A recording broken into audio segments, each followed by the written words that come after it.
Shalom bagimu yang diberkati dan dirahmati Tuhan, salam sehat selalu. Kembali kita berjumpa dalam edisi Renungan Pagi Penyejuk Iman. Tema pagi ini, tidak ada kata terlambat. Untuk pelayanan firman, mari kita berdoa. Kami bersyukur kepadamu ya Tuhan atas kehidupan yang Engkau anugerahkan, dan kami hendak mengisinya dengan firman-Mu. Roh Kudus-Mu bekerja memampukan kami mengerti firman-Mu. Di dalam nama Tuhan Yesus kami berdoa. Amin. Firman Tuhan, Mazmur 51 ayat 3-5 demikian. Kasihanilah aku ya Allah menurut kasih setiamu. Hapuskanlah pelanggaranku menurut rahmat-Mu yang besar.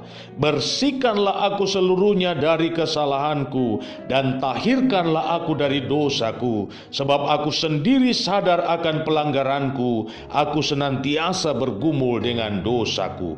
Saudara-saudaraku, saya mungkin salah seorang yang sangat terinspirasi dengan kisah hidup John Newton. Bahkan saya melihat diri saya sendiri ketika membaca kisah hidupnya. Masa muda John Newton sangatlah kelam. Ia mantan narapidana, seorang pemabuk, pencudi, dan terlibat dalam jaringan bisnis gelap, yakni perdagangan manusia untuk dijadikan budak.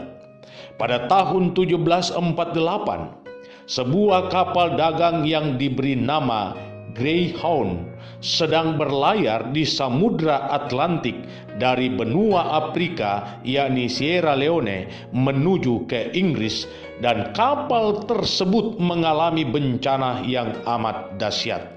Badai topan dan gelombang mengamuk sehingga mengguncangkan seluruh penumpang kapal dan barang-barang dagangan yang dimuatnya. John adalah salah satu penumpang dari kapal itu dan sekaligus nahkodanya. Badai itu seolah-olah tidak memberi harapan untuk selamat, dan bayangan bahwa kapal itu akan tenggelam ke dasar samudra telah ada di depan mata. Semua orang menjadi panik dibuatnya, dan banyak yang sudah pasrah untuk menerima kematiannya. Di tengah situasi kepanikan itu, John Newton berlutut dan berdoa. Ia sadar betul bahwa badai yang terjadi adalah teguran Tuhan atas kehidupannya yang sudah jauh menyimpang dari jalan Tuhan. John Newton melihat dirinya seperti Nabi Yunus. Karena itu ia memohon ampun atas dosanya dan berharap mujizat Tuhan terjadi, sehingga hal itu menyelamatkan para penumpang. Dan benar saudaraku, keajaiban pun terjadi. Badai reda, samudra menjadi tenang sekali. Peristiwa ini menjadi titik balik pertobatan John Newton, dan 6 tahun kemudian, tepatnya 1754, ia memberi seluruh hidupnya untuk menjadi seorang hamba Tuhan. Ia benar-benar bertobat dengan meninggalkan cara hidupnya yang lama sebagai seorang penjahat, pemabuk, pencudi, dan pelaku bisnis perdagangan budak, lalu menjadi seorang pendeta.